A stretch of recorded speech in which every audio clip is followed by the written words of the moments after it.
Berikut adalah tata cara dan panduan pemakaian tetamu Majlis Graduasi JETMARA Malaysia untuk panduan bersama.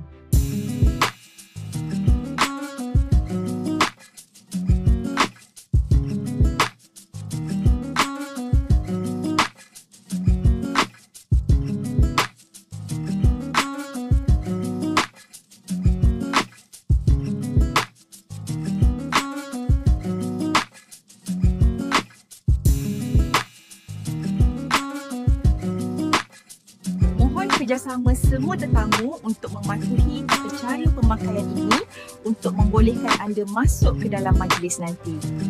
Sebagai makluman tambahan, hanya 2 orang tetamu dibenarkan masuk dan kanak-kanak di bawah umur 12 tahun tidak dibenarkan masuk. Jumpa kalian semua di Majlis Graduasi JETMARA Malaysia bagi Negeri Sarawak pada 29 Oktober ini.